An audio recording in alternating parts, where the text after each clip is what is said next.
We're doing another reaction video. This is going to be great. I'm going to love it. Based off of how this guy is trying to say Destiny isn't dead. I've only watched a little bit of it, but for about 5 minutes of it. I haven't watched the rest, but we're going to fucking enjoy this together because... Still staying up late gaming solo? With Hacko AI, get the ultimate Destiny companion for your playtime. It's very provable. Delay. There's not that... Still staying... Alright. Let me try to get the volume a bit more going for it.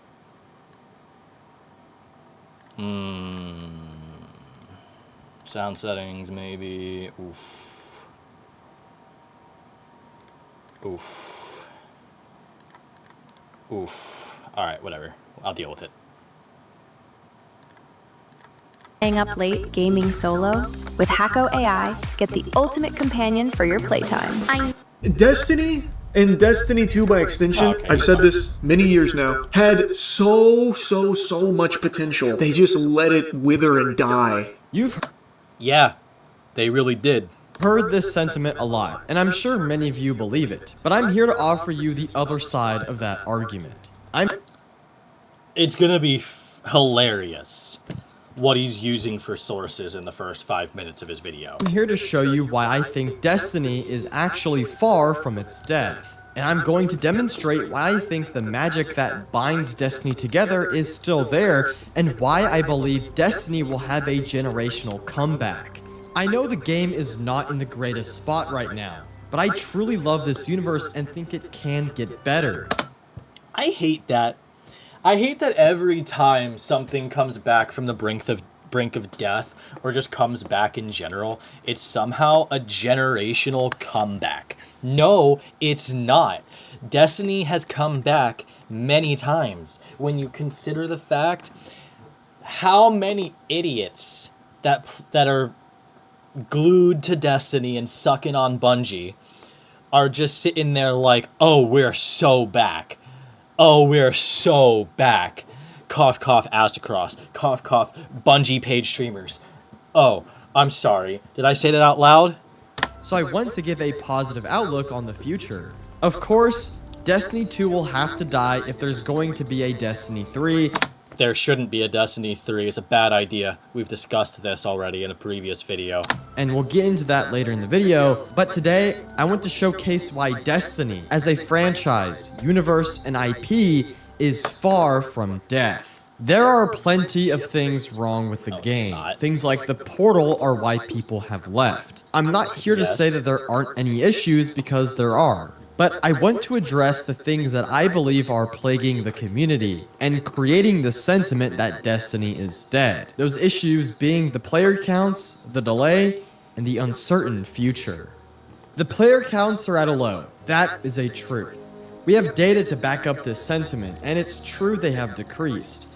Looking at a Steam chart may instill a feeling of dread. Bungie also delayed the release of Shadow and Order, the next major update, which was meant to release in early March, and is now coming out on June 9th, alongside a rename and other changes. The update was meant to come out just a few days before Marathon, which many Destiny players believe has stolen all the attention away from Destiny and has truly killed the game. And the future of Destiny, Marathon, and Bungie is uncertain.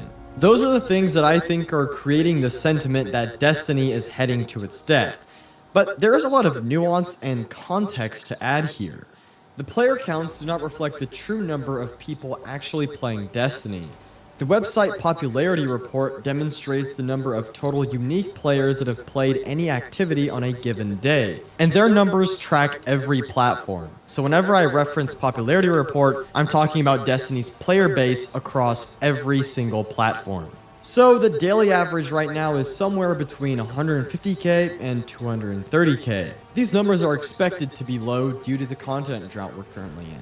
It's unfair to compare these numbers right now to peaks like the Final Shape, because Final Shape was the big DLC to end the Light and Darkness saga, and right now we are in arguably our lowest period of content drought. But to go even further, we know how many individual people have logged into Destiny over the past month.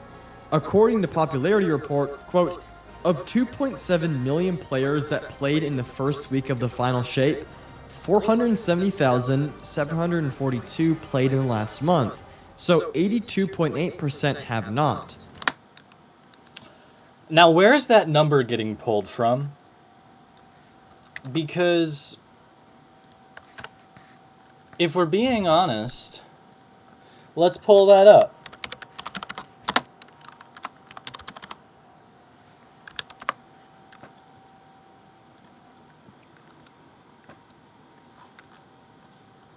Okay. So I really want to know how we're getting that number. If I zoom in on this,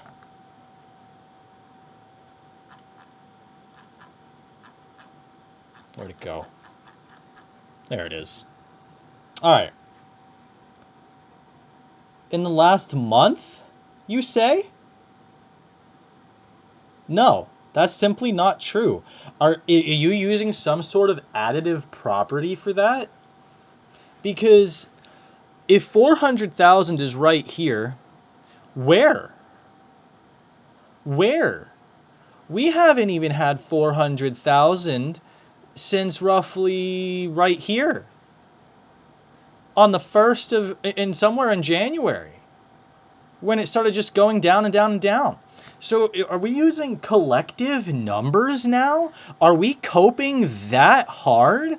I mean, look at this number, 181,257. That's not even perfectly accurate when you take into account that, what's it called? Charlemagne's here doesn't just track who is signed up with Charlemagne.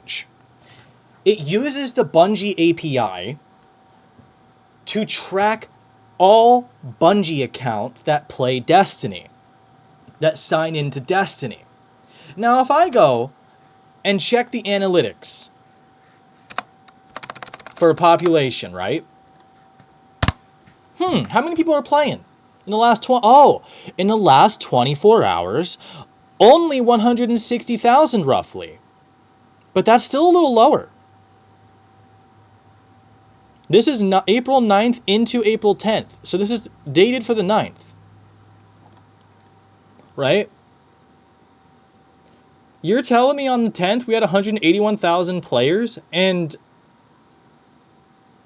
on the 9th we had 169,000 players? How are you tracking 10,000 more players than Charlemagne, which has notoriously been the good source for how long?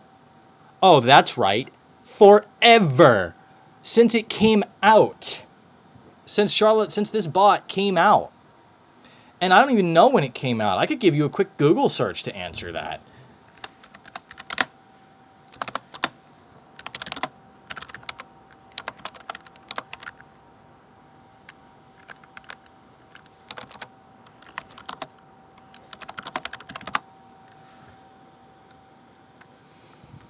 In April of 2017, this is a 9-year-old bot, you're telling me? And all of a sudden we're not using it as a reliable source? Why? Why the hell are we doing that? Also, people who say Forsaken is peak, I'm sorry that you're wrong. Peak was Red War. Because we've never had more players than in Red War. None of the D1 expansions had that many players. D1 only was able to accumulate maybe 50% of those players. Because as you see, we started with around 2.6 mil in Destiny 2. And part of those numbers were because it was a game where you were told, and they lied to you, again, about it being a fresh start, you being able to start if you've never played before. But then it picked up literally right where Destiny left off for the most part, and referenced characters that nobody knew anything about or knew were dead already. Okay. So, let's be real here.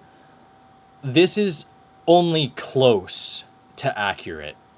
Not even accurate. I'm not going to be surprised if Charlemagne says these numbers are actually lower.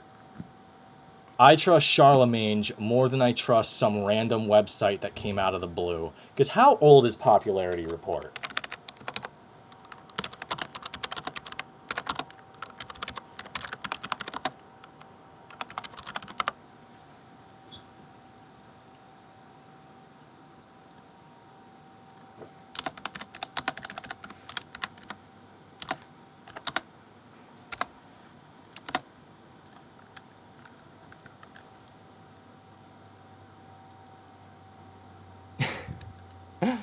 You're it's so new that not even Google AI can tell you how old it is. That's insane because it's trying to say it's Destiny tracker. Okay. So more or less I trust this very little compared to Charlemagne. Like, I'm glad they're getting close to accurate numbers, but these numbers aren't reliable. They're not very reliable at all. Especially not when you consider how large this graph is, how new this website clearly is, and the fact that they can go all the way back to Red War. How did they manage that? Who's behind this that has access to these numbers? But I'm dragging it. Let's go. For Edge of Fate, 70.8% have not played in the last month. When replying to Rick Cackus about the nature of the 500k number, they said, quote, 500k that also played in the first week of the final shape. There have been 1 million in the last month total. Almost 500k people playing. This is what really made me want to react to this. Almost 500 people playing within the last month, when there's essentially nothing to do, is actually wild. Maybe there's hope after all? Oh, okay. Well, 500k in the first week of the final shape. Let's check that.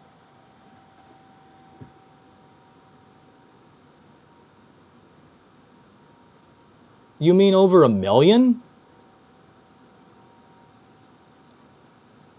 Like, come on. Come on. And if you're telling me that you're tracking it as different accounts, right, that have signed into the game, how are you getting access to the different accounts? Bungie API? Because if you are, you're doing it the same way Charlemagne is doing it. How do you have different numbers? What was the next thing he was on about? There have been 100.3 million in the last month total. This, I don't know when he retweeted this, but this post was March 14th. So let's check just this current past month from, So if we go all the way back from 410 to 310, are you using additive property again? Are we just adding all of these accounts together and assuming they're all different people? Because odds are they're not. Odds are is it's mostly the same people. All right? Just like any other time, it's mostly the same people. Saying that we're in a dead state and you can add all of these accounts together with additive property and then just go, oh yeah, we had 1 million players within the last month. No, we didn't. That's like saying, oh, well, based off of that, from Red War, right, all the way over to here, when Curse dropped, we had billions of players? No. That's insane. You can't just say, oh yeah, we've got over 1 million in the last month because you can add up all these accounts. That is coping. That's not logical. And then if we go to March 14th, okay, March 14th. Okay, I gotta zoom in a bit.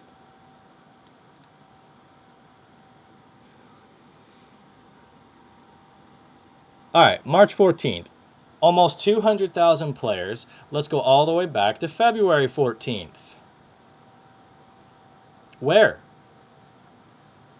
Where is your million players?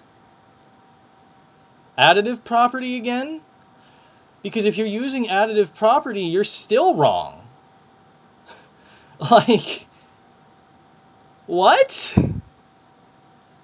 Where are you pulling these numbers from? Your ass? End quote. So that is 1 million different people that have played Destiny at its lowest point when there is nothing to do over the last month, which is around the February to March period. So even before new content... So yeah, you're using additive property and you're still wrong? Or you're pulling or this number is imaginary. Wow, that's actually insane. That's not just stupid, it's insane! In Guardian games. And this does not include people that are logging into orbit, going into the tower, and just checking Eververse and getting off. This number only counts people who have played an activity. Quote, every time you play an activity, Bungie generates a file that contains info about it. The player activity, weapons, lots more. You can download all of these, and that's how I get the player numbers. And then when examining the nature of the 1 million players, they said, quote, of the 1 million players, here's some quantiles. 5% greater than 50 hours, 10% greater than 31 hours, 25% greater than 11 hours. There are definitely lots of people that log in and don't really play a lot, so probably around 100 to 200k, which you could consider core player base active right now. End quote. Okay. If you're so gung-ho on that, release the names of the accounts that are logging in. Let us know who's logging in specifically. Because, and I know you're not going to do that because you know you're wrong. You know you don't have those. If you did, you'd be releasing them with all of the information as a spreadsheet or something. But no, you're just sitting there spouting these numbers like you know what you're talking about, but you don't. And this guy, the guy who's making this video, he's sitting here trusting Twitter, of all things, of a random site that came out of nowhere. So the hourly playtime is low right now, but that is a given because content is dry given the delay. There's not that much to do right now, so the average amount of time you're going to be playing is lower. However, it's still very impressive that 1 million people have played Destiny 2 in the last month. That's crazy. Destiny is not dead. You can't say Destiny is dead. This is very good news. I'm like overjoyed at this. This is great news. Destiny still has a strong core audience, and of course popularity reports estimates are that they're estimates. And just for reference, well, I'm gonna rewind that. Hold on. Right there is where I'm gonna rewind to for a moment. But just for reference, Destiny Tracker and Popularity Report are not made by the same people if you do a quick search on it. They're not made by the same people at all. So you can't really say this guy is reliable. Where'd he come from? K, which you could consider core player base active right now. End quote. So the hourly playtime is low right now, but that is a given because content is dry given the delay. There's not that much to do right now, so the average amount of time you're going to be playing is lower. However, it's still very impressive that 1 million people have played Destiny 2 in the last month. Prove it then. That's crazy. Destiny is not dead. You can't say Destiny is dead. Yes, you can. When logically there's only 160,000 players. And that's still only up by maybe 30,000 at best. Alright? So, it's a dead game. Especially when you consider Steam only has, roughly 9,000 to 10,000 players in the 24-hour peaks lately, and you consider it's been getting no love, no attention really, to the point they're not even marketing for this game in years. They're not communicating with the community anymore. They've clearly been anti-fan, anti-consumer, anti-community for Destiny 2. The anti-fans of Destiny and anti-community of Destiny has been since at the minimum Lightfall. At the maximum Lightfall. Minimum? I don't know.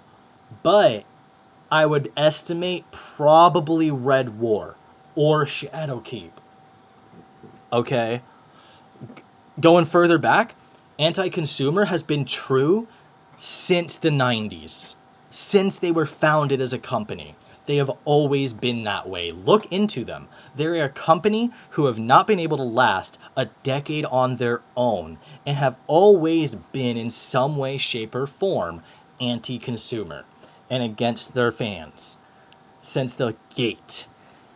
They act like they're on people's sides and welcoming the people and all kinds of people, but they're not. They're just as hateful as the next person. And when you also look into their history, you're going to see the reason why they didn't work very hard on Reach or passing the torch to 343 is because they wanted to keep the Halo IP. Microsoft said no. They wouldn't even sell it to Bungie because Microsoft wanted the IP. It was their IP initially. They have a right to it. They don't want to let it go. That's their decision. What did Bungie do? Retaliate by saying, oh, everything is Microsoft's fault. Okay, that's not enough proof? Move on to Activision. Look at how long the Destiny fanbase blamed Activision Blizzard for. Then Activision Blizzard left in penumbra when Opulence was here, alright, with the Menagerie. Look what happened there. They blamed Activision. Then they continued down the same patterns, same issues, making them 10 times worse when they were solo. And now look, they're with Sony, still continuing the trend. So what's the excuse going to be if they make it out of Bungie? We all know they won't, because they're probably getting liquidized. But they're probably, if they do ever make it out of Sony somehow, they're just going to blame Sony for everything. I mean, they lie so much. Look at what just happened with Destiny Rising. How does Destiny Rising have the assets for everything in Leviathan? Where'd they get that from? Bungie said in court that all was deleted, gone, unobtainable. How did Destiny Rising, NetEase, get it? They lied to the courts and perjured themselves. This is very good news. I'm like overjoyed at this. This is great news. You're definitely just itching for anything good news or in that ballpark then and coping. Destiny still has a strong core audience, and of course popularity reports estimates are that they're estimates. They're estimates? They're not even accurate? At least with Charlemagne, you can accurately track. Don't believe me? Let's ask. Let's go ahead and ask.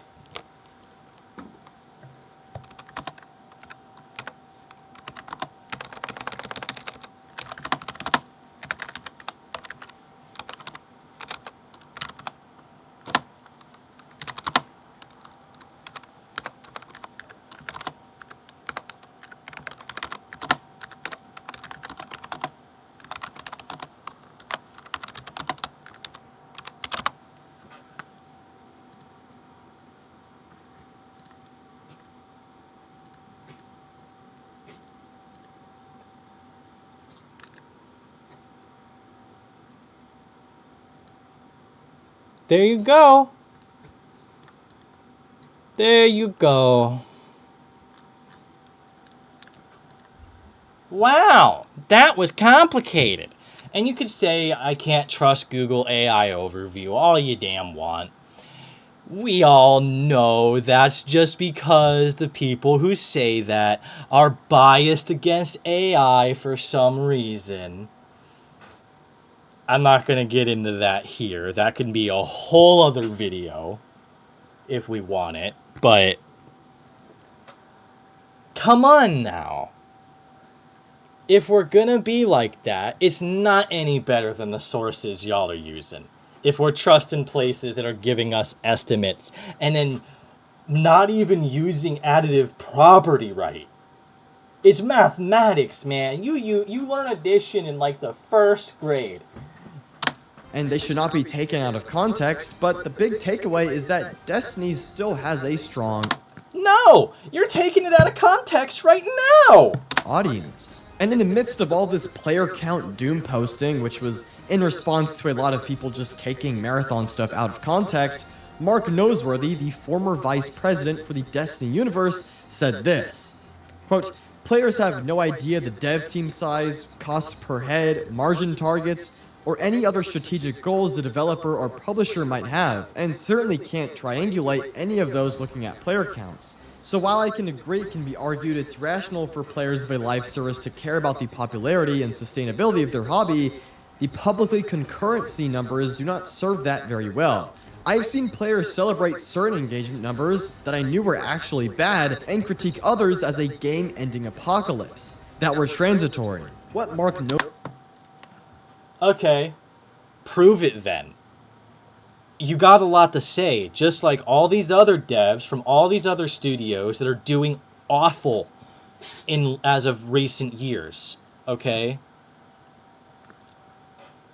Stop with the woe is me bitching and prove it. Noseworthy is saying here is that player counts are not reflective of what defines success for a studio internally. What can be perceived So you're telling me you don't need more people spending money when all you're focusing on is the Eververse? Bullshit. as good player counts by the public may have failed to meet internal expectations, and what people see as bad are exactly what the studio expected. In this example, he cites that low player counts were due to a transitory period that the studio was going through.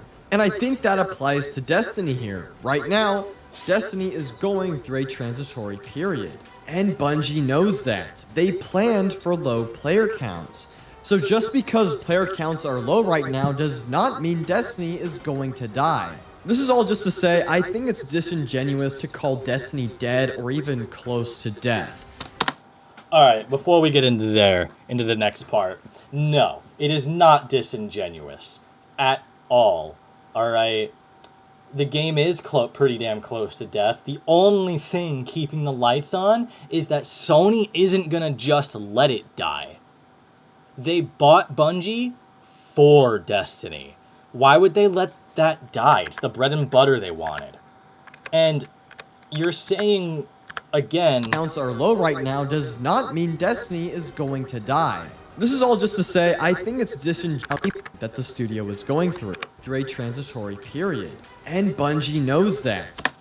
transitory period. You claimed the Light and Darkness saga is over, but the entity that created the Witness, the first blade of the Witness, the damn Witness, is out there, still alive. In lore, he's coming to meet us. We will likely fight him. And if we somehow win that, there better be a good fucking explanation. And the entity one of the two entities that made everything is coming to meet the Guardian? Is the Guardian, like, somehow the spirit of the Gardener brought to life or something? What's going on? What are we going to do there? Siva's dead? DMG says Siva's dead? Oh, but the Exodus ship's hull of the Siva's missing. All of the other Exodus ships... I'm sorry, the Exodus Black. But all the other Exodus ships that had it on it are missing. MIA. Right? One of them made it to Neo Muna. And Siva evolved into Silver Storm. Or Quicksilver. Quicksilver is what it's called. They planned for low player counts. So where is this game going? Right? I'm sorry, let's continue that. Where is this game? They planned for low player counts? No, they didn't. Where is this game going? They... Edge of Fate was literally, let's character assassinate Auron and make her entire thing, the 9! It's the 9! It's the 9! I can prove it, but I can't prove it. It's the 9! So just because player counts are low right now does... And then, let's go, I'm sorry to keep pausing. And then let's go to Renegades. It only did good because Lucasfilms helped, and they got George Lucas on board. When two dying franchises come together and somehow make a banger, but it's George Lucas who did it. He gets all of the damn credit, because the story we got is the story George Lucas wanted for the next installment of Star Wars before he sold it to be with his family. Come on now. Come on. Like, bro. And like... Destiny is going through a transitory period. And Bungie knows that. Bungie knows that? They prepared for that? When? They didn't prepare for it. They banked everything on Marathon. And how's Marathon doing? Let's find out.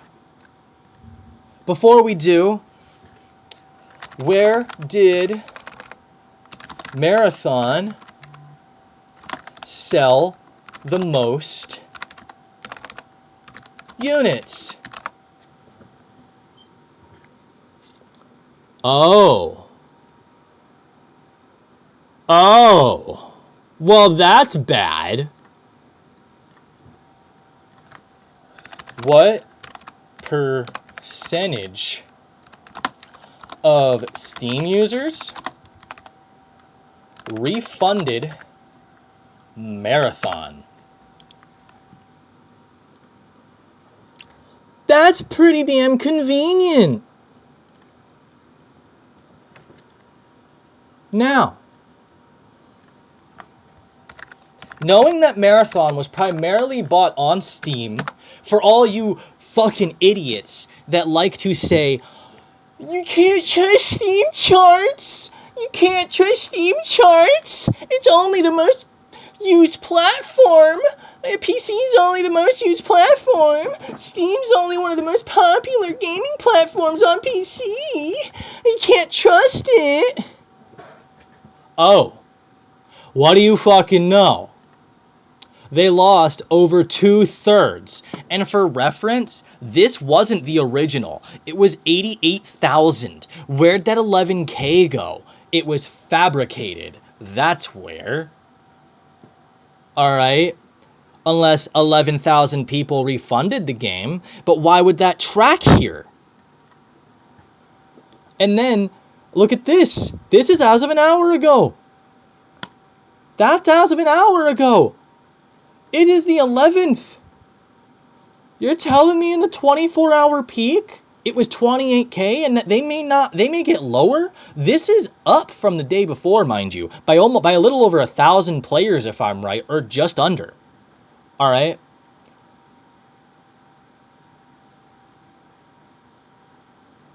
Yeah, it's literally 1,000 players more. Questionable because it's an exact 1,000, but especially, wait, where, how do you have 20, where did you get the extra 1,000 from, man? Why isn't that tracked properly?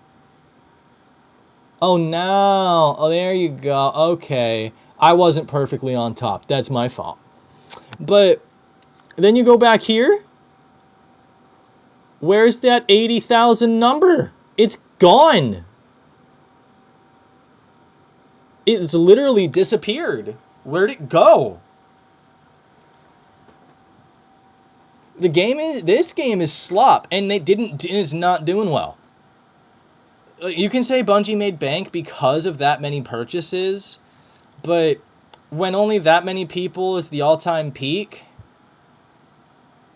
and you sold the game to that many people on Steam, and it's 70% of your community, the game is not doing well. Alright? They lost 2/3 of their community of 70% of their community. They lost 2/3 of 70% of their community. That's insane. That's only a month since launch. All right, 5 days, we're on the 6th day extra from launch, from a month past launch. It's been a month and 6 days. Let's be real. And for low player counts. So just because player counts are low right now does not mean Destiny is going to die. This is all just to say, I think it's disingenuous to call Destiny dead or even close to death. If 1 million unique individuals are logging on during, again, Destiny's lowest period, then the game is far from its death. It's unfair to say that Destiny is dead. Sure, it may... It's unfair to say that 1 million people are playing Destiny without providing evidence. It's unfair to say 1 million people are playing Destiny, but you can't tell me the 1 million people that are playing Destiny. Nor do any of the charts prove that 1 million people are playing Destiny. No, they're not. Okay? You could definitely say there are people coming back from breaks more. You could definitely say that. And that could be where the extra 30,000 players are coming from, is returning players or new players. You've also got the going out of business sale, as I like to call it, going on, of all of the content from Forsaken literally to right now, the Year of Prophecy bundle with with Edge of Fate and Renegades in it. All right? Like, you're telling me Destiny ain't dead, but they're selling the entire game for $28? Sorry, that's hard to believe. Feel like that, but 1 million... And also, if 1 million people were playing, we wouldn't see only 160,000 people in the API at a time. It would be more. If we're being honest. Because I play at all hours of the day. I have insomnia. I could be up for up to 2 full days at a time before I get sleep because of how bad my disorders are, my conditions are. Okay? I play at all damn times. I like the game. It has potential to be great. It's not that anymore. And the dev team behind it is why. Bungie is why. The studio itself is why. Okay? Look, we can say that the devs want to be able to give us better. No, they clearly don't. Because if the devs wanted us to do better, the devs would be running by all of these ideas that the community has with Sony. The devs would actually put in work to give the community what they want instead of constantly fighting them. For example, Ass and Iron. The community wanted Siva. What did we get? DMG telling us on Twitter it's dead because they're too lazy to add it to the goddamn game, despite the fact that we have proof in multiple Vidocs now that they have made Destiny 2 variants of Encounters of the Wrath of Machine raid. They're probably working on Destiny 3. As much as I hate to say it, because that's going to kill the game even further. Well, it's not going to do well. It might have a good launch at first, but it's going to die quickly. Look at what happened between D1 and D2. I guarantee you that's going to happen again. All right? Because proof of concept of what happened between D1 and D2 is actually on this website. You go to all time. It very quickly plummeted. All right, to that 1 mil number, and over 1 million people didn't come back. Almost 2 million people didn't come back. That comment is disingenuous, if we want to talk disingenuous, because 3.7 mil and 2.3 is the peak of Curse. Curse did good.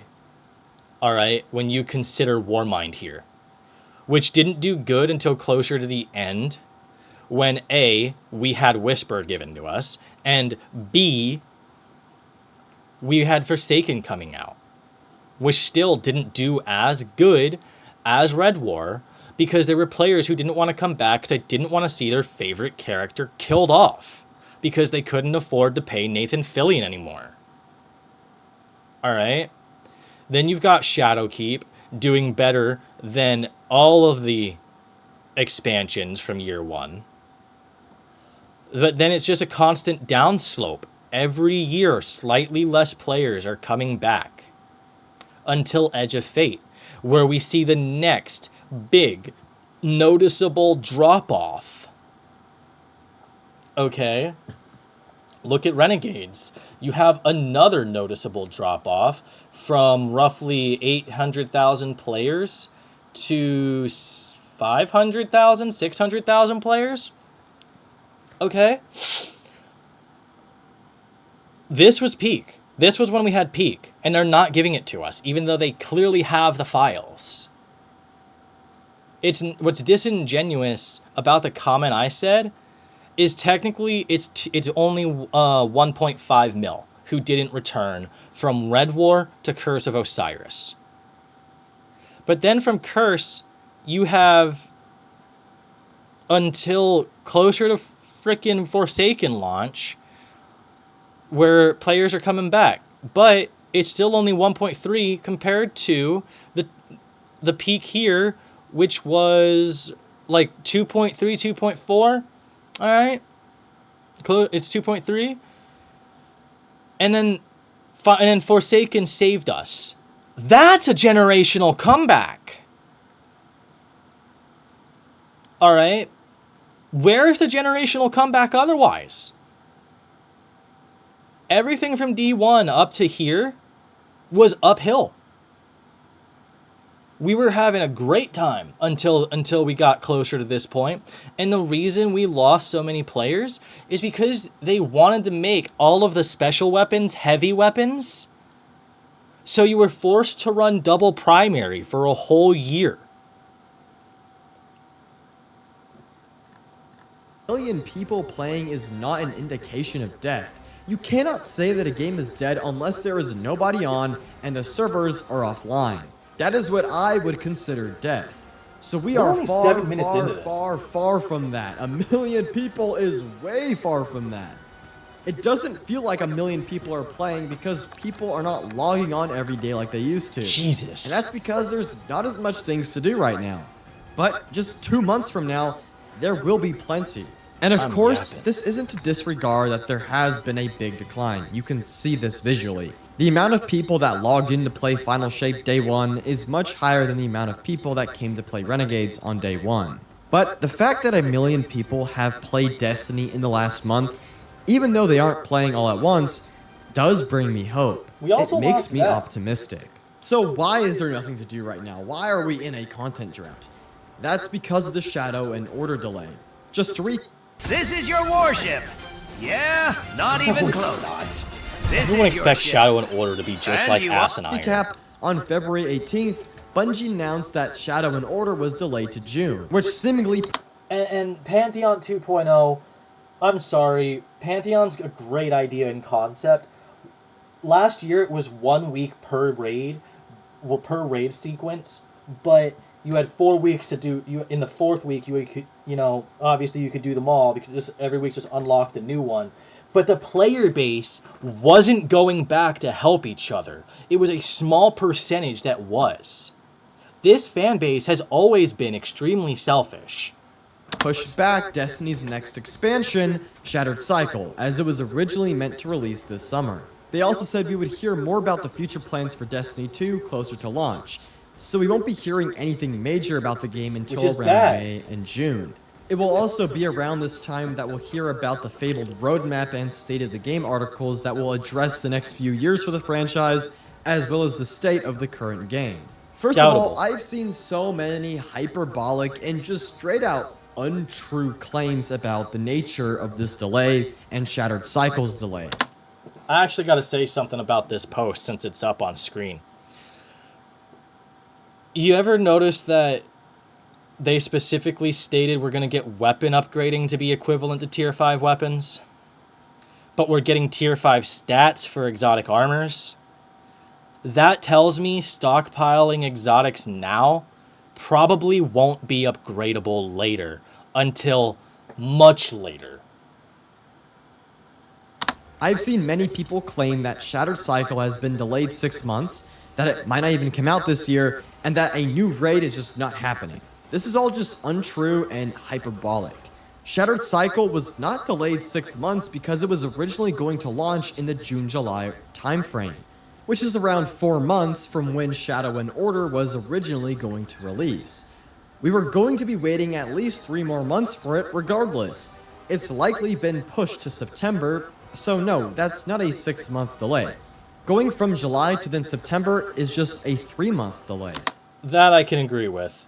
It's very reasonable to say it's gonna be in fall, in September, when literally when the Shattered Cycle was going to release was most likely gonna be June, July, if you consider that that's 1 year after Edge of Fate dropped, and that would have been right on time for when this current season was going to end. It's going to come out because Bungie's already deep into production with it. I don't know their exact development cycles with these expansions now, but I think we can infer that it started production last year, or maybe even as far back as 2024. We just don't really know. But Shattered Cycle did not get cancelled, and that includes the raid. Shattered Cycle and its raid are going to come out, and I do gotta say, if storyboards and all of this are only starting a year prior, they need more time to cook. If 2024 is when you started, it's way more unreasonable to have a 2-year cycle, like a 2-year time on building something, and get what we got with Edge of Fate and Renegades. most likely going to release in the September and October timeframe. Shadow and Order, which isn't even going to be called that anymore, is going to be a very big release. Bungie is going to update every old raid and dungeon by bringing their loot pool into the tier system, and this scares with me. new perks for the weapons and set bonuses for the armor. This I'm happy, already but it is a scares massive me. undertaking that I don't think is being recognized enough. Bungie is going to make every old raid and dungeon relevant again. That is 19 activities, 9 raids, 10 dungeons. They're going to update over 100 weapons. Oh no, you're telling me 10 dungeons? Oh, there's more dungeons than there's raids in Destiny 2 because they vaulted raids. I never did that math and that irritates me, man. But the reason this fucking scares me is because that means these raids most likely won't have normal and master difficulties anymore. They're probably gonna get vaulted, and they're gonna release feated versions of the raids instead. And that scares me, because feated versions of the raids and dungeons are 10 times harder than master difficulty. People who aren't playing or taking a break, planning to come back, or are not farming raids because they're going to get updated, you're doing something wrong. Because the craftables and the enhanceable adepts are going to be made tier 5 equivalent according to what they stated.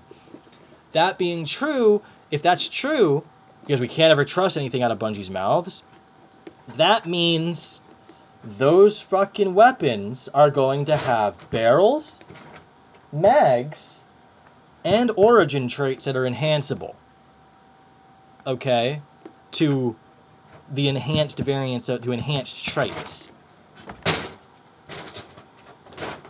Alright. Knowing that, you should be farming now. So that if you don't want to do the the feated raids later and feated dungeons later, when that's clearly what's going to happen to give you tiered loot, you should be farming now. Because the perk pools, they said, should auto-update as well. Weapons. They're going to add set bonuses to every armor set. That is 38 set bonuses, as each armor set is going to get a 2-piece set bonus and a 4-piece set bonus. That is already a huge amount of content. And of course that assumes that all the old raid and dungeons are also going to be brought into the feat system.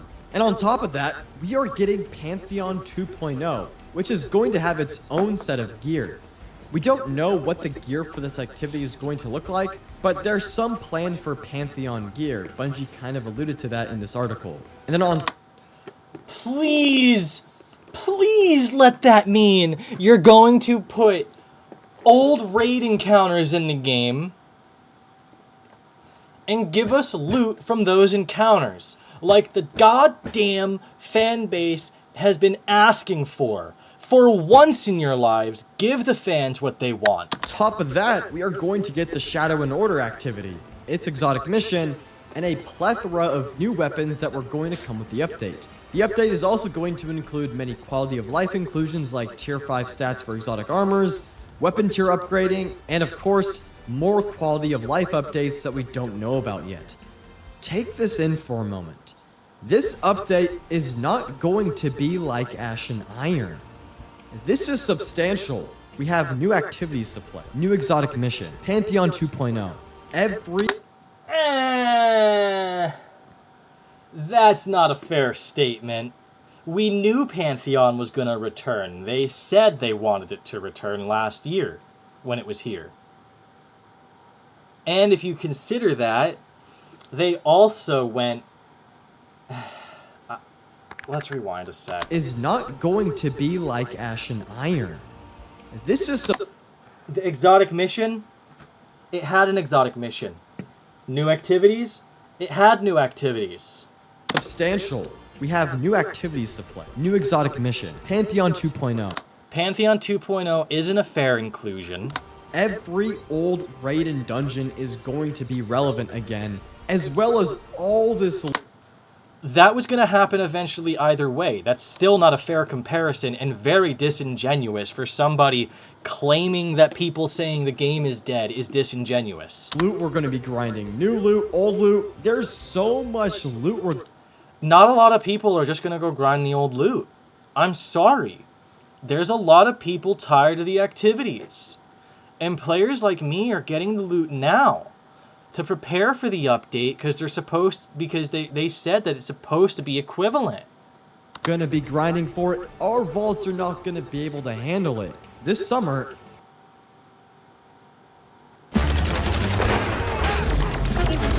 Welcome to the trap, mouse!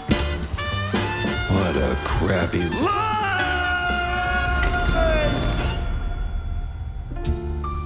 Some falls don't begin in the sky. So we plant a few bombs, watch the canisters go boom. Mine started a few weeks back. The sky was just the exit wound. Hey, watch. Welcome to public transit, bub. It didn't seem like much at first. Wasn't even sure it was a case. What you need is a big one. And this, Mr. Pepper, is the big one. But I won't die, right? What? Something within me, I don't know, old instinct maybe, said turn back.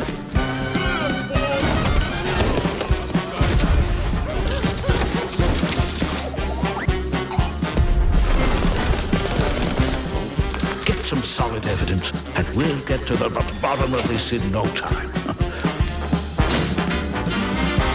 Tammy!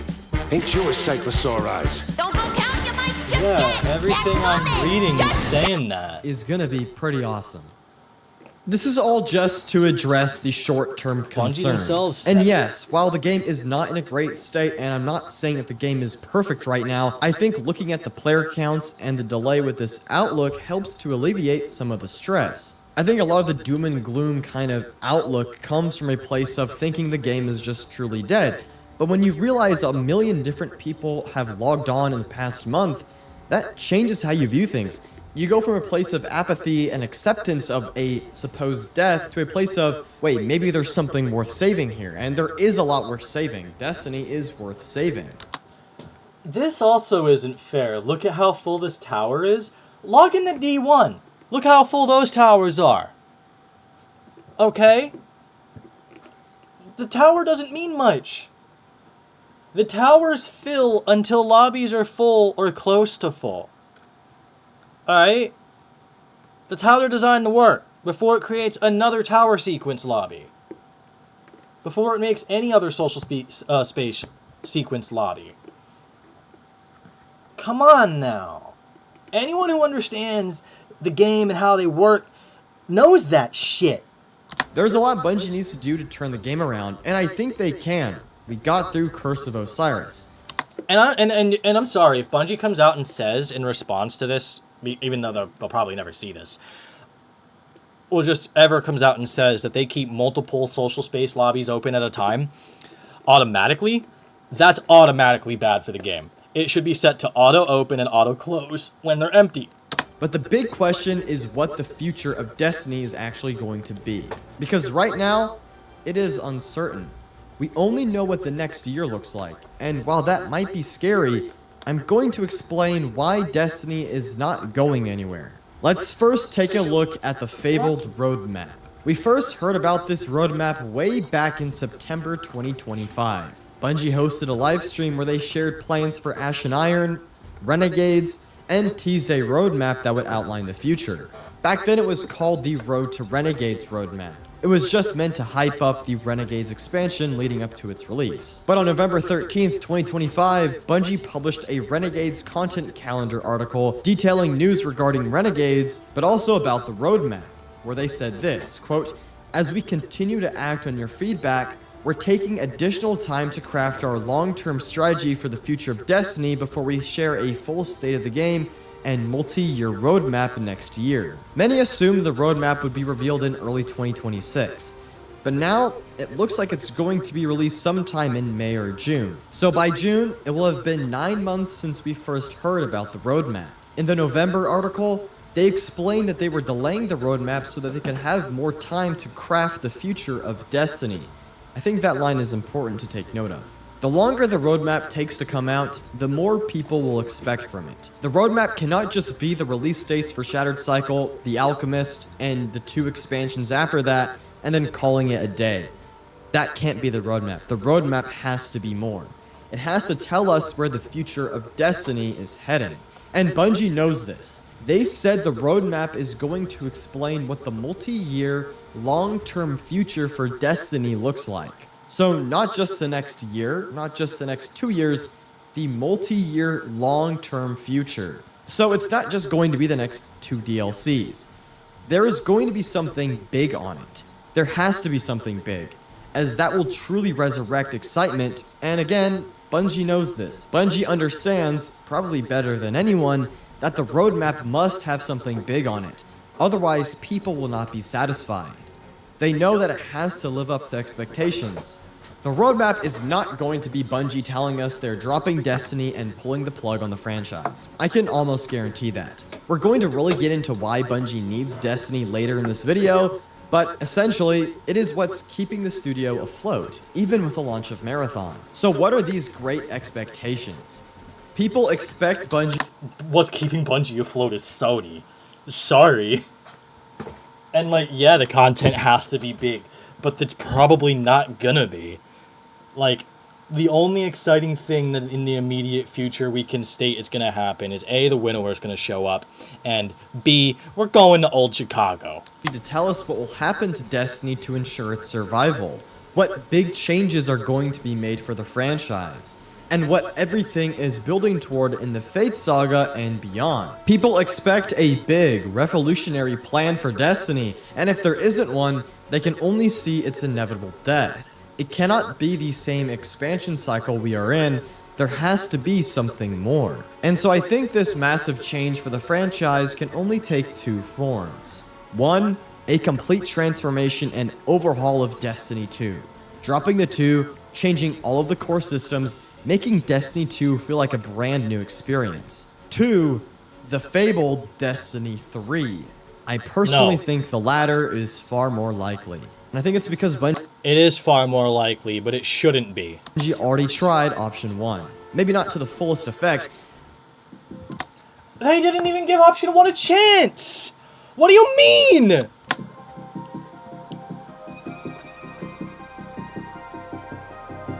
But they did attempt an overhaul. Edge of Fate was sort of that overhaul. There were so many different things introduced in the Edge of Fate, and a lot of them simply did not land.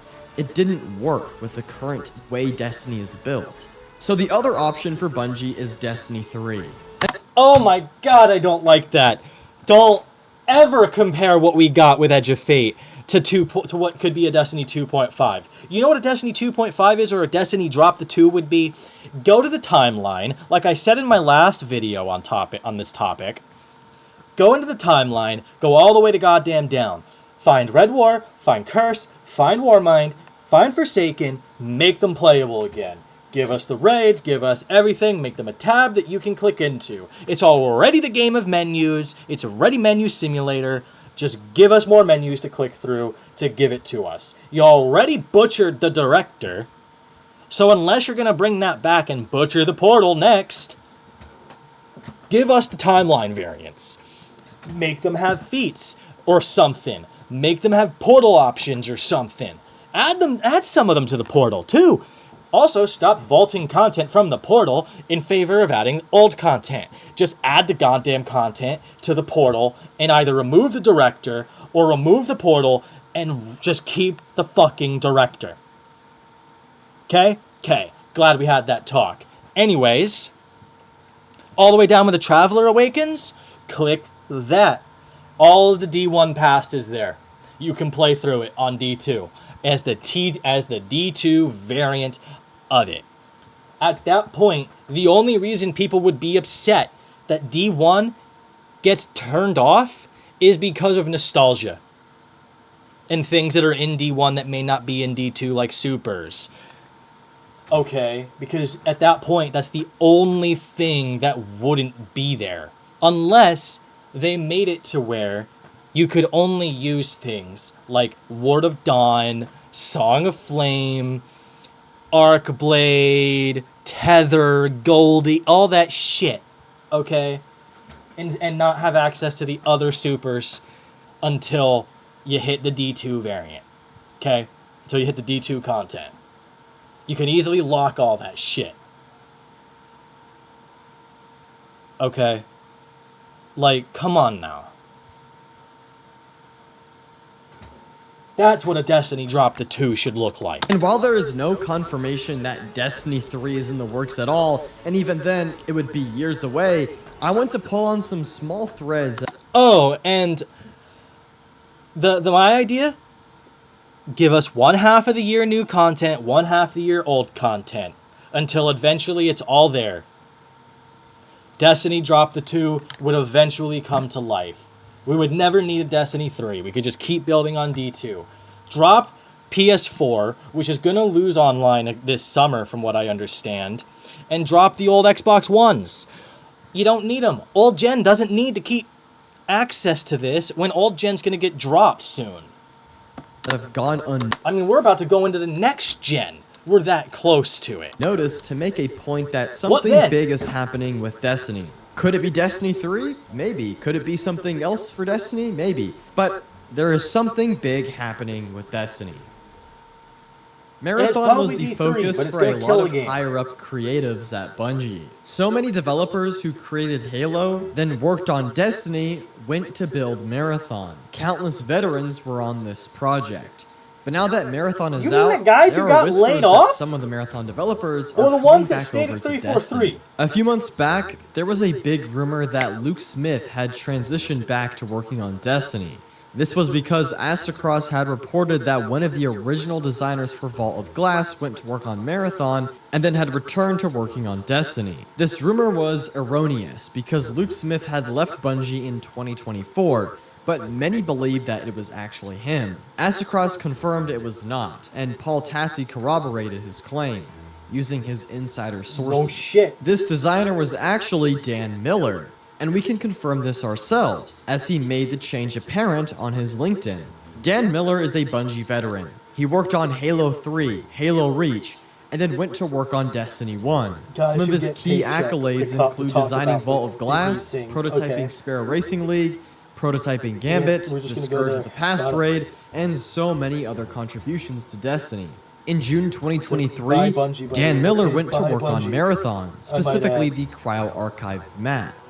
For those who don't know, Cryo Archive is similar to a Destiny raid experience. It is Marathon's endgame map, featuring a boss fight, exclusive loot, and puzzle-like mechanics. Dan Miller worked on its concept, prototype, and implementation from June 2023 to September 2025. Then, in September 2025, he transitioned back to the Destiny team, working on core activity prototypes. This is an experienced staff designer who worked on many Destiny raids and experiences, went to work on Cryo Archive, and is now back to prototyping things on the Destiny team. This is key to remember. After finishing the job on Marathon, he's now back on Destiny, working to prototype the future. This makes me really excited and leaves the door open for more creatives returning to Destiny. Astacross also reported that more developers were moving back to Destiny from Marathon, so there could potentially be more developers coming back to Destiny. If Bungie was intending to close the doors on Destiny, they wouldn't be moving higher up creatives back over to the game. To me, this sounds like something big is in the works. Arguably the biggest studio change occurred last year, and I think it's gone unnoticed. That being Pete Parsons, Bungie's former CEO, stepped down from his position, and Justin Truman replaced him as studio head. This was huge. For those who don't know, Pete Parsons came to Bungie from Microsoft in 2002, acting as a studio manager and executive producer. Over the years, he left the company and then came back to it, eventually becoming the director of marketing, and then CEO in January 2016. On the other hand, Justin Truman was a Bungie developer. He came to the company in 2010, working as an engineering lead for Destiny, building key systems for Destiny 2, and then becoming a production director, Destiny 2 general manager, and then finally, chief development officer. And then in August 2025, Justin Truman became studio head. Justin Truman has been involved with some controversy in the Destiny community. He's most infamously known for his speech at a GDC presentation where he spoke about the nature of over-delivery in video games, specifically Destiny. Essentially, what he said was that developers should be careful when deciding if they should over-deliver on a release, as it sets expectations for the future, and if you cannot meet those expectations again, it will only disappoint and let down your community. There is some wisdom in that sentiment, but it was taken out of context. When Truman took over as studio head, he gave a small message and poked fun at that over-delivery statement. In this message, he also said Bungie was dedicated to supporting Destiny and Marathon. They're not giving up on either game. To further demonstrate Bungie's dedication to Destiny, earlier this year, Paul Tassi reported that the majority of the studio was still working on Destiny. According to Paul Tassi, which we'll assume his sources are correct, 550 people are on Destiny, with 300 on Marathon. That number comes from April 2025, and I can imagine that many were pulled off Destiny to help launch Marathon, and then ultimately came back to Destiny. Why do we get fuck all but still, in Destiny minus the majority of universe? employees at Bungie are working on Destiny. So the majority of the studio is working on the game. We have higher up creatives coming back to working on Destiny, and big studio changes with Truman taking the reins. So why does it feel like nobody is working on Destiny?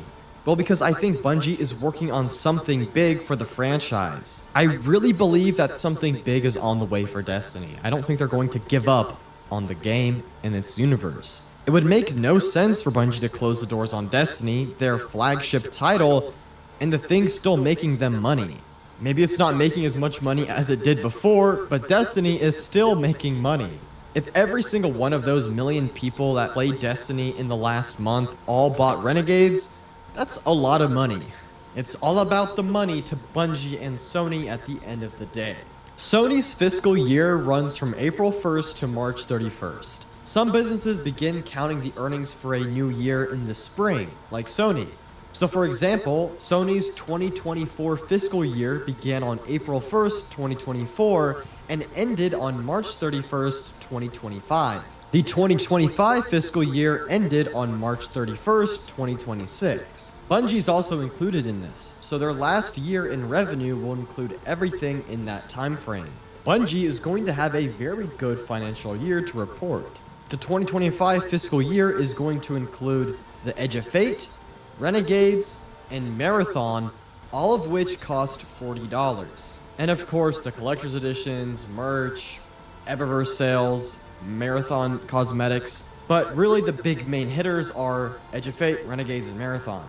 So even though it might seem like everything's over and Bungie's cooked, they are going to report a very good financial year since for the first time in 10 years, another game will be included in their report. And it's again important to note here that it all really depends on their expectations. If Bungie and Sony put insane high expectations...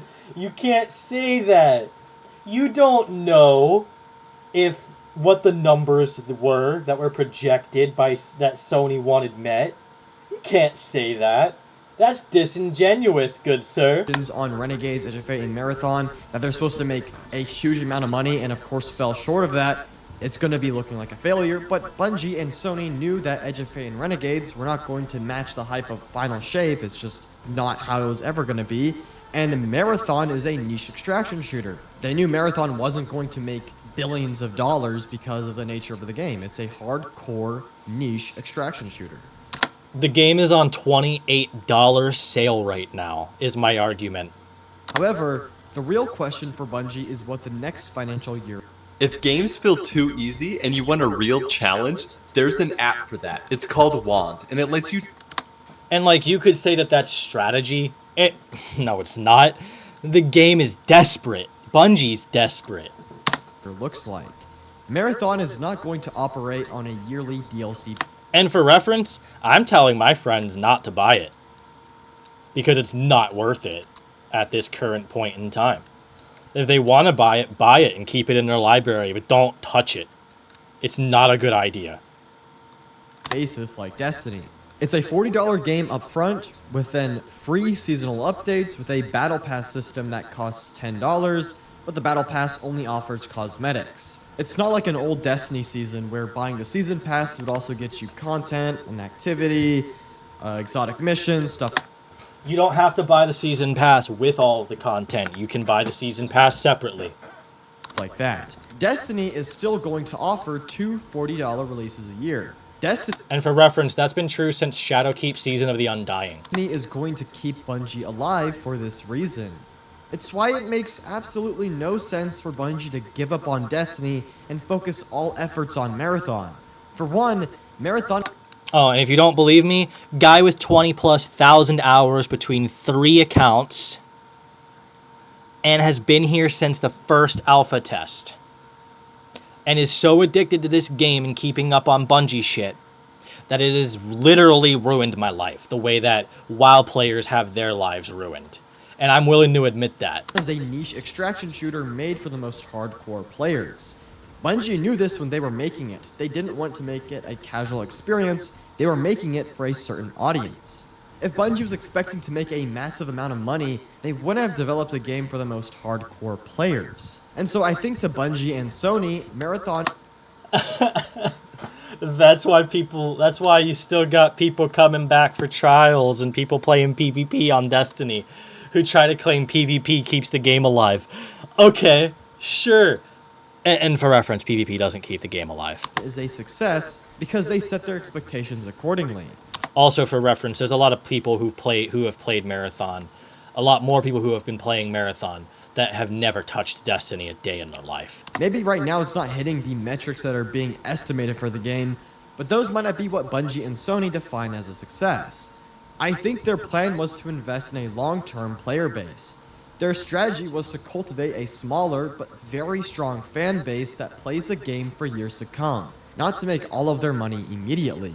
But a dedicated fan base is going to buy your battle pass, cosmetic skins and weapon skins, t-shirts, plushies, collector's items. Marathon has a dedicated fan base, much like Destiny. I also want to point out, this is not Marathon. This is not Marathon. They call it Marathon, sure. I don't think many people from original Bungie who worked on Halo were there. Because a lot of people who worked on Halo are also a lot of the people who worked on the original Marathon series. Sony told them to make this Marathon a lot more like the original Marathon series and a more of a PvE game. Look at what we got.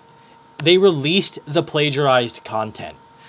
They barely did anything. They basically did fuck all to change the plagiarized content. Okay? Like, let's be real. And you can see with the massive They're probably in trouble with Sony. amount of fan art, cosplay, creators. That's that are why making art and why content for the Destiny's on game. $28 There's just sale. so many people that are invested in the world of Marathon, and that's going to last for a long time. Sure, it might be small, but it's No, going it's to not. last. But Bungie's consistent stream of income is going to be with the Destiny expansions. With this upcoming fiscal year, it's all back on Destiny to make the big money. There won't be a $40 Marathon. I guarantee release you there's like people this who bought it past and have year. not touched It'll it. just be 2 Destiny expansions. Because they just Shattered support Cycle Bungie. and The Alchemist. Marathon is a great game for who it was made for. I think it will ultimately be a success for Bungie in the long term, and I really think it is a success right now. But given its nature as an extraction shooter, it will not be a money-making machine that will keep Bungie alive, that could replace Destiny. Marathon is one stream of income, but it will not be the only stream of income. Bungie is also attempting to be a multi-game studio. That's what all of those incubation projects were trying to accomplish. So closing Destiny for Marathon would be a regression. All of this is just to say that Destiny and Marathon are 2 streams of income for Bungie, with Destiny being the game that keeps them stable, and Marathon their attempt at a new pillar. We'll just have to wait and see how Marathon does in the long term, but I have hope for it.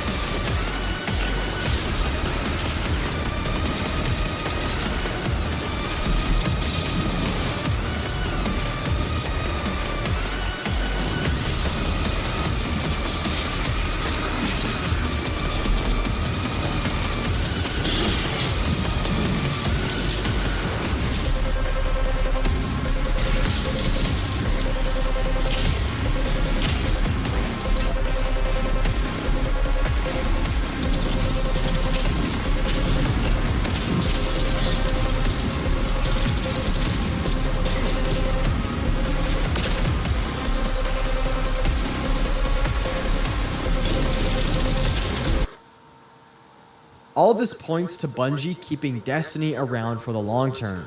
Even though it seems bleak right now, Bungie is best when they are quiet, with their backs up against a wall. The last few years have taught me that Bungie is going to release some pretty great Destiny content And then we're gonna get multiple years of shit. these next few months. While everyone's all like, oh my god, we're so bad.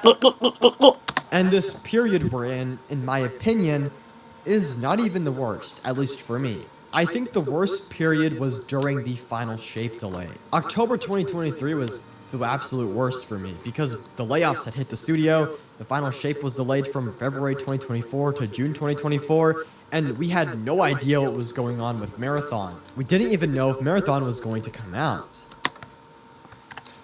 And for reference, the Final Shape didn't even do that good when you compare it to Lightfall. But okay. Sure. So back then, the future, at least to me, felt a lot more bleak.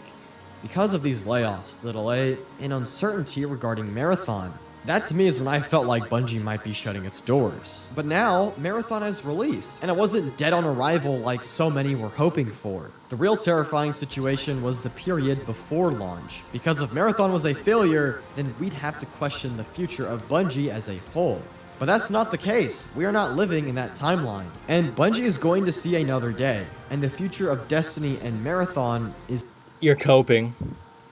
You're really hoping for the best here, but you can't confirm that. That's disingenuous, as you would say. And for reference on the thing I just said about Final Shape and Lightfall, for anyone who wants to argue that, you can claim that the players who play it have all pretty much, almost all of them can consensually agree, from what my experience, is that Final Shape itself is more enjoyable, fun, replayable than the Lightfall expansion was. And that's, in my opinion, true. But only in that way was Final Shape better than Lightfall. If you want to talk about performance-wise, Lightfall did better. It had way more peaks than Final Shape did. Is intact. The question at the end of the day is what Destiny is truly building toward. I think Destiny 3 is inevitable, and it might be already in development for all the reasons I've shared. Imagine this. It's June 9th, 2026. Bungie is hosting a big live stream. Shattered Cycle is revealed. We're in Old Chicago, and it looks amazing. The revised Shadow and Order update is amazing. Pantheon 2.0 is awesome. And then, Bungie starts talking about the future. They tell us more about the... I'm so sick of hearing that. Imagine this, imagine this, imagine that. Shut the fuck up. Holy shit. That is the most childish, immature mentality you could, uneducated mentality you could ever have, man. What? Let's be real, man. You can imagine all you want. I could imagine that they're going to release Destiny 2, the Shattered Cycle, and they're going to have what was originally in the source material of Destiny before they changed it to be more morally acceptable and less problematic. And we could get the original content and have Aldrin Sov, aka Crow, and Mara Sov in bed together. Like, come on, man. We could imagine things all we want. In reality, it's probably not gonna fucking happen. Alchemist. And that's more accurate to say than, we don't live in that timeline. What the DLCs leading up to the end of the Fate Saga looks like. And then at the very end, Teenager they say mentality. this. Destiny 3 in early development. Would that bring you back to Destiny? Would that make you excited about Destiny again? No. No. And here's why. Here's why. In Destiny, okay, who the actual fuck wants to start over, but also hates sunsetting? They go hand in hand. You can't have both. You can't hate one, but love the other. It's a goddamn MMO. Nobody wants to fucking start over. Hence why everyone hated sunsetting. Okay? Hence why, when in Edge of Fate, we were told we were going to have our levels reset and we would have to grind the portal again to level up. That we weren't happy until they fucking changed it. Okay? And look how many people still didn't come back. The fact is, they've done this too many times. Destiny 1 introduces sunsetting. Everybody hates it. Rise of Iron comes out. Sunsetting's undone. But the weapons that are problematic that they supposedly can't fix don't come back. Cough, cough, Pocket Infinity. Okay. Destiny 2 comes out. Most of the content from D1 is just gone. Can't play it. Not there. Nobody fucking has it now. Okay. It has to be brought back later when people are like, if you're going to bring back old recycled fucking content, at least give us the shit we want, not just some bullshit nobody cares about. Okay. Example, we've had 3 installments of one sniper rifle that does the exact same thing under 3 different names. Black Hammer, Black Spindle, the Whisper of the Worm. They are all the same goddamn gun. Okay. But then you get all the way up to Arrivals, moving into Beyond Light. Boom! Now you've got sunsetting. Going forward. Okay? Nobody liked it. They had to undo it. Well, not undo it. They stopped doing it and later undid it in final shape. Alright? Then they brought this idea of resetting our levels. That we worked hard for to earn. Nobody wants to keep grinding those levels. Why did you reset our power level to something so low and take away adding to your power level every season if you were just going to constantly reset us? Nobody wants that. So they didn't fucking do it because of all the backlash. You're telling me you want to start over on a Destiny 3, but you don't like any of that shit? You're a hypocrite. There's an argument to be made for Destiny 3. For one, an announcement like this would give us something big to look forward to. It It would dramatically change how the player base views the future. If the big change coming to the franchise was a complete Destiny 2 transformation, every update would have us on the edge of our seats, waiting in anticipation for that overhaul. But something like Destiny 3 gives Bungie time to cook. No longer would each Destiny 2 update be make or break for the franchise. People would become more gracious. And of course, Destiny 3 would allow for an influx of new and returning players and would reignite the current player base. Destiny 3 would also be designed to last for decades. Destiny 2 was only meant to last 3 years, but now it's gone on for almost a decade. Coming from a narrative aspect, I think a storyline involving new planets, alien races, and a big story with the Winnower could only happen in a Destiny 3. And of course, Destiny 2 would have to end in order for Destiny 3 to be developed. You need some time for every developer working on Destiny to focus all their efforts on Destiny 3. But I can see a future where we get the last few expansions for the Fate Saga, maybe a year of downtime, and then we get Destiny 3. But Destiny, as an IP, is far from death. The Borg found new ground to assimilate. It's time to recruit Data Skingraft to turn the enemy's tech against them, and Zephram Cochrane to push. Destiny fans want a new, innovative experience, but something that is still Destiny within a skeleton. So just give us that on Destiny 2. Stop trying so hard to be different. Classic Bungie FPS. Now, of course, everything I've said is just speculation. I don't have any insider information or any forbidden knowledge or anything like that. There's no official Bungie confirmation on any. And if your answer is no, why? Give me a good reason why. And if you hate sunsetting, you hate the idea of power level resetting, then you inherently have to hate Destiny 3. Because you would be doing the same thing. Accepting that everything is sunset. Everything is reset. Everything you worked for is gone. Can you log into Destiny 2 and still use it? Abso-fucking-lutely, just like D1. But look at the lifespan. Look at what happened to the life of Destiny 1. Yes, there are a lot of people that still play it. Technically. But nowhere near the amount that still play Destiny 2, if we're being fair. Anything I've just said, so please take it with a grain of salt. But I think, to me at least, it feels a lot better to speculate and theorize on what a positive, optimistic future could look like, rather than just sit and sulk in negativity and give up. Because That's cool. Go on the Wattpad and write a goddamn fanfiction. I don't want to give up on Destiny. Ultimately, whether the future of Destiny is with a Destiny 3 or a revitalized Destiny 2, I just think Destiny as a universe and as a franchise is too special to give up. There is so much left on the table, so many worlds left to explore. You're right, it is. Because for a guy like me, I could relate to a lot of the things the story beats were saying. Because you could have taken them in so many ways. Like the ending of the Red War campaign. Oh, it was beautiful.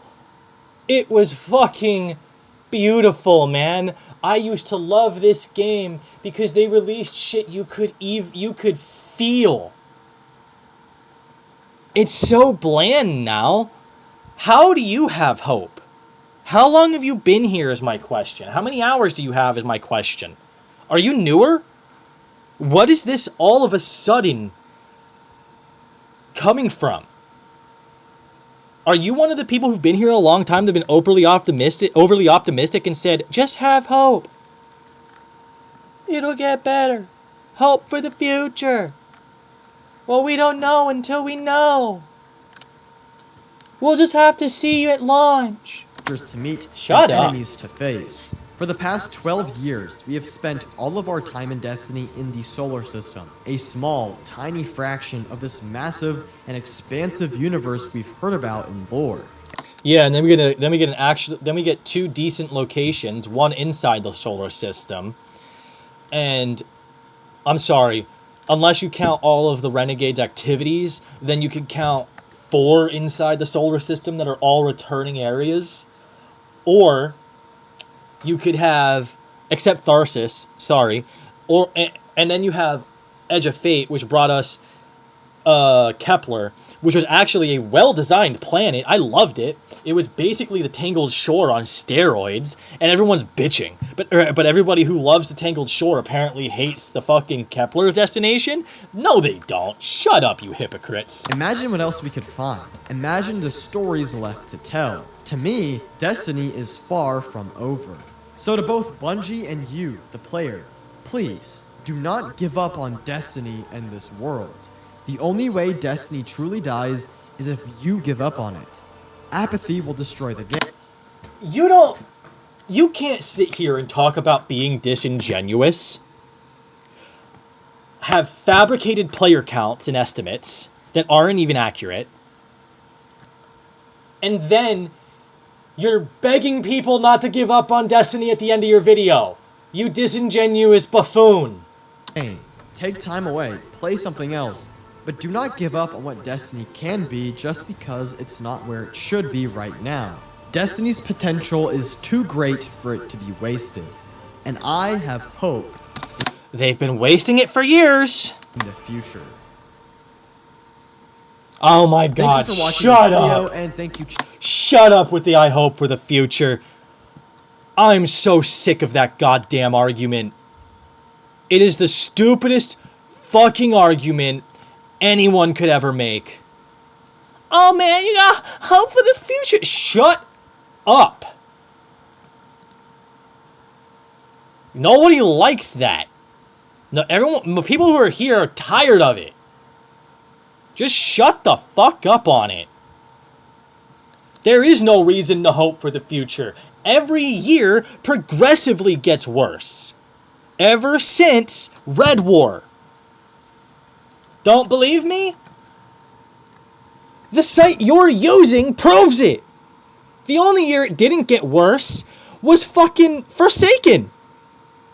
And then that was what was considered a generational comeback, and then it just went down again. Shut up with your fucking hope for the future, you idiot. The only other one that had slightly higher player counts than a previous DLC was Lightfall. But the only reason why Lightfall had higher at launch than Witch Queen is because Witch Queen set the fucking bar. And we were going to Neomuna. Use your fucking brain instead of your goddamn hope. Your meaningless fucking hope.